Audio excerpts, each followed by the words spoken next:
Okay, so people have been asking me about my opinion on Undertale probably once a week since it came out. This is probably the most requested review I've ever had, ever.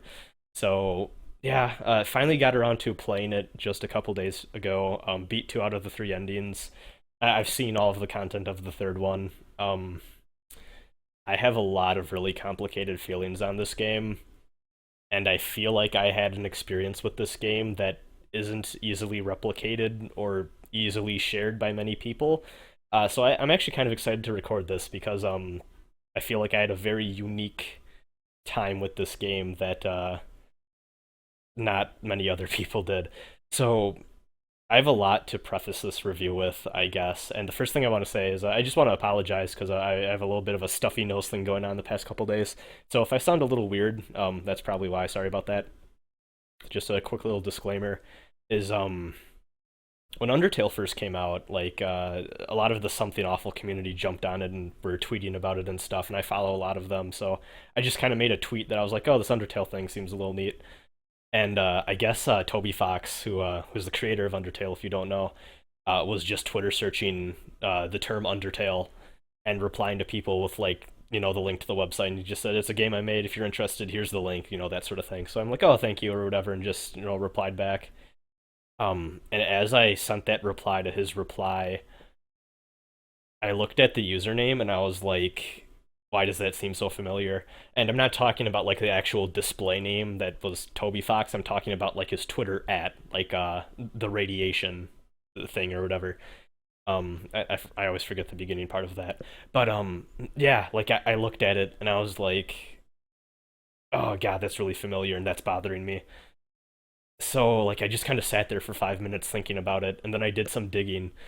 Um, yeah, Toby Fox was a dude who I knew when I was like 15, when we both posted on the same Earthbound forum. Starman.net was a big Earthbound community back in the day, and I don't want to give off the impression like we were best friends or anything. Like, I mean, we probably exchanged like three posts back to back in our entire time posting there. But he was a dude who I was familiar with when we were both younger. He probably doesn't know who the fuck I am. But I definitely remembered who he was, specifically for two things that he did. First thing is he made a Earthbound screenshot Let's Play that was really good. And the second thing he did is he made an Earthbound ROM hack that was called the Earthbound Halloween hack.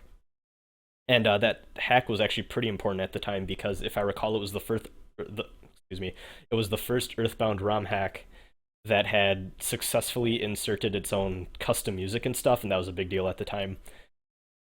Um, and I feel like that affected my experience with this game in both a good and a bad way, or I guess positive bias and negative bias. I guess I'll say, because my first reaction to it, and I guess this has kind of resonated throughout my entire experience with Undertale, is man, I'm really happy that this one dude whose projects I used to like when we were both younger and was just some random dude who I appreciated the work of on this stupid little internet forum. I was really happy that he found success, Like, it's really neat that this random dude whose stuff I used to like found a shit ton of success that no one could have possibly seen coming with this game. So, the entire time playing through, it's like I'm really happy that this dude ended up making something that resonated with people as well as it did. Um, but at the same end of the spectrum, I feel like a lot of the stuff in Undertale that people reacted strongly to, I didn't react as strongly with because I was already familiar with this guy's humor and writing style. Because for most people, Undertale was just a game that, no one knew who this dude was. He just kind of came out of nowhere and had his game come out. Um, but for me, it's like, well, I've already experienced two different things that very similar writing style. Well, I mean, it is the same writing style. It's the same creator, and I think because of that, it didn't seem as fresh, or I guess I didn't have the ability to look at it as just a thing on its own because I remembered the old stuff that he did from that forum. And that's the first disclaimer I wanted to get out of the way. Second disclaimer is this game is very Earthbound and Mother inspired, and I will say, um, I know a lot of, well, maybe not a lot, but I've seen a fair share of people be like, "Oh, well, it's too sim. It takes too much from Earthbound and Mother." I heavily disagree with that. I think it does enough to stand out on its own. That being said, I can't help but look at this from kind of a Earthbound community member lens. It's just really hard for me to not do that. So I'm gonna make a lot of Earthbound slash Mother comparisons, but at the same time, I do want to say I do think that this game does enough to stand out and not try to take too much from those games, even though it's very heavily inspired by them. Other than that, I guess I do want to say that my actual playthrough of these games came after I had basically watched Let's Plays and streams of the entirety of all three different routes of this game. So I was completely spoiled during my actual playthrough. There was nothing really, except for like maybe one or two scenes that I had not seen before.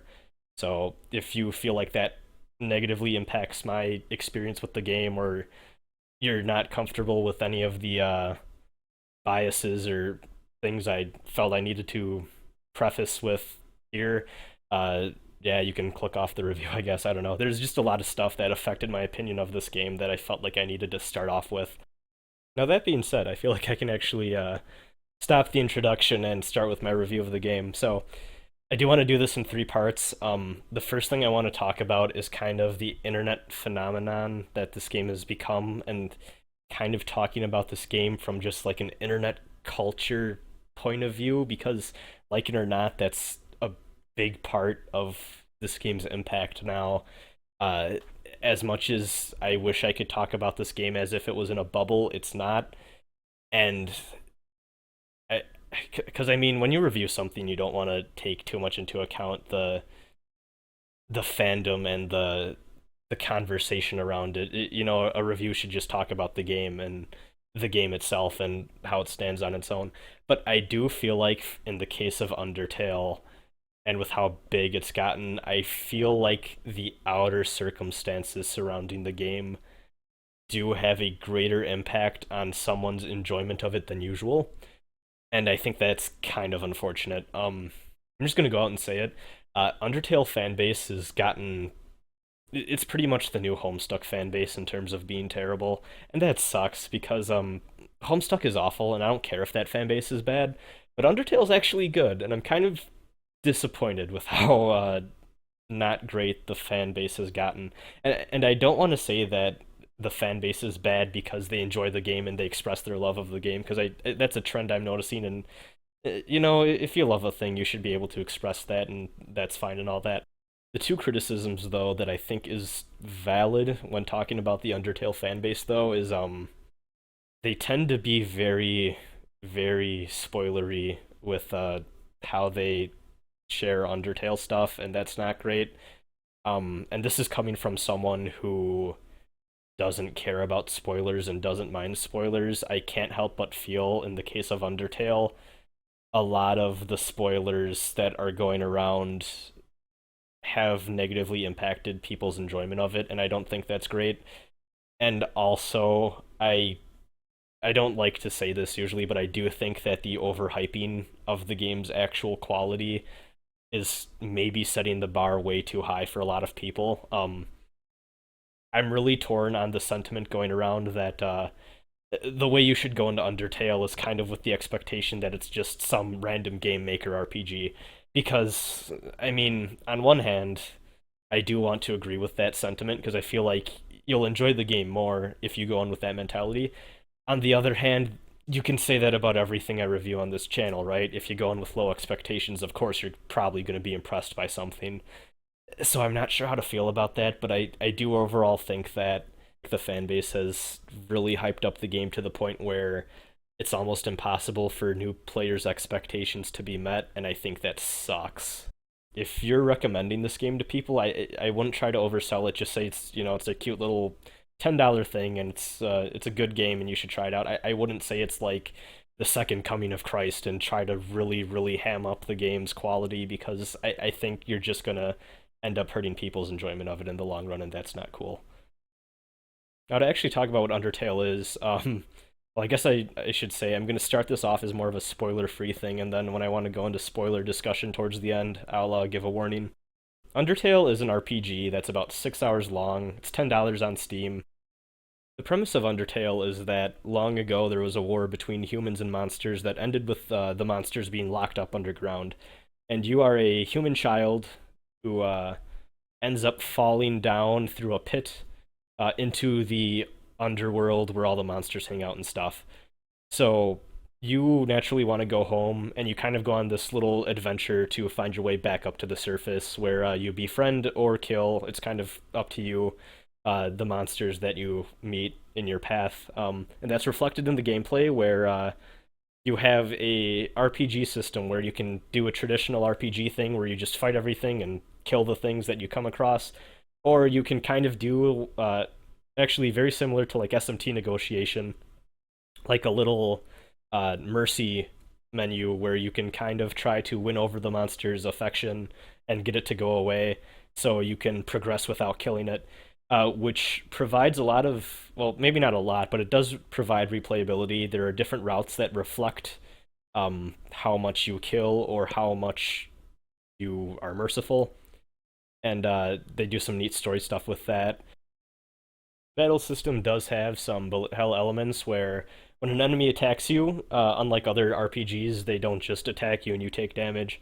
It kind of opens up this bullet hell mini game where you have to dodge enemy attack patterns and stuff depending on the enemy and what attack they used, and that's neat. I'm not gonna lie, towards the end I got kind of sick of it, but I don't think that's necessarily the game's fault. I think like the actual gameplay and the design of the bullet hell segments are pretty well done. It's just towards the end of it, I feel like I got just a little tired out by it.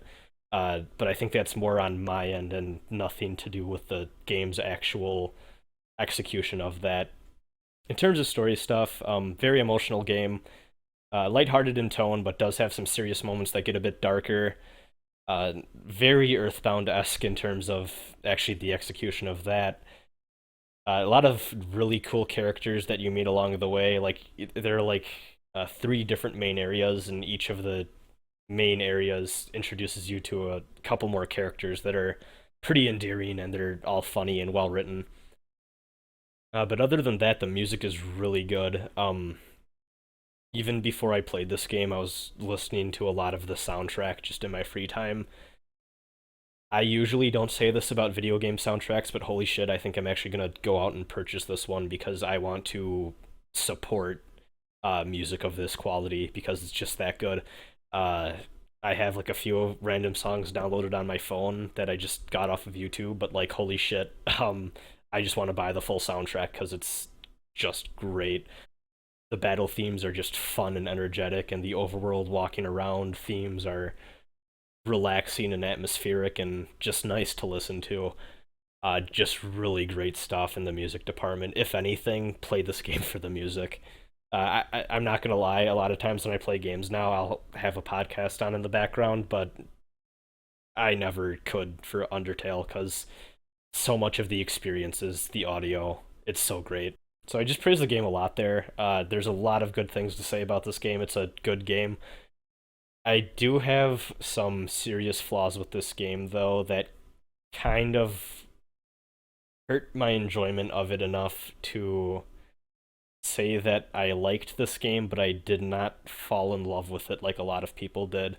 I think this is a good game. I wouldn't say it's amazing, and mostly what this comes down to is game has three different routes, and not to spoil anything, I feel like one of those routes is really, really weak and not very well executed compared to the other two.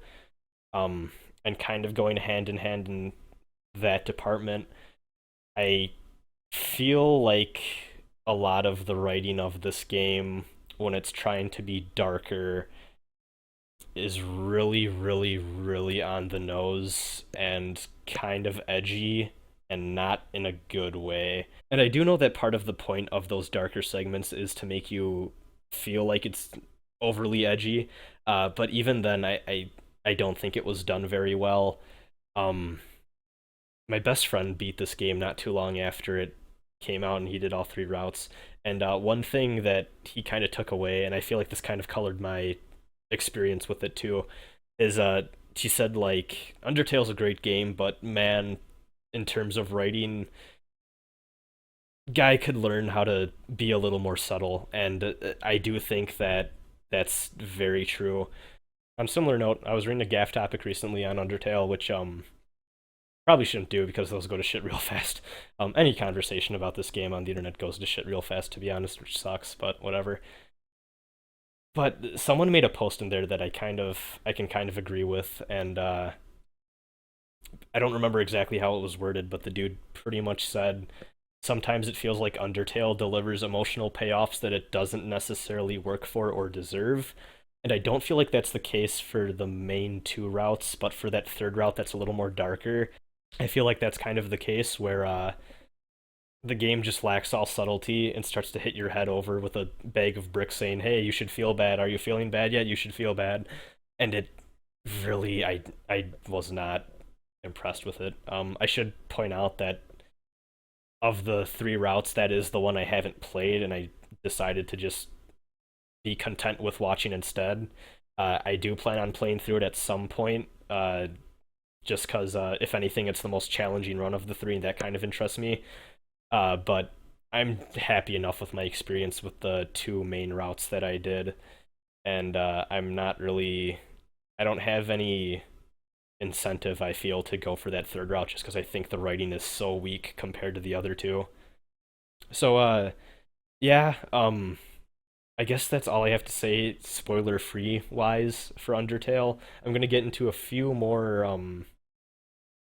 I guess, detailed spoilery points that I want to make before I close this thing out. So, if you don't want to be spoiled, I guess you can stop listening after I take a little break here to let you click away from the video. But closing thought is Undertale is a pretty damn good JRPG that if you like role playing games, which chances are if you found my channel you probably like the genre a decent amount. Um, you should probably be familiar with it. If not, give it an honest try because, like it or not, this is a game that is, I think, pretty important to the genre, no matter where you stand on it, whether or not you love it or hate it. Uh, I kind of hope that some of what this game does resonates and changes up how indie RPGs are made. Specifically, I really hope that we get some shorter JRPGs out of this game being made because this game delivers a really nice, fun JRPG experience in 6 hours, if not a little bit more, if you decide to follow up with other routes. And I think that's great. In an era where the average JRPG is probably like 30, 40 hours long, that was something I really appreciated, just being able to play this game start to finish in a weekend. So yeah, fun game. It's a cute little indie RPG that I think is good. I didn't fall in love with it. I don't think it's the best game ever or anything, but it's worth your time, I think. It's honestly worth giving a go, especially since it's only $10 and it's as short as it is. So, anyways, time for my more spoilery thoughts. If you don't want to hear them, I'm going to have a little bit of a break in the audio so you can click away from the video.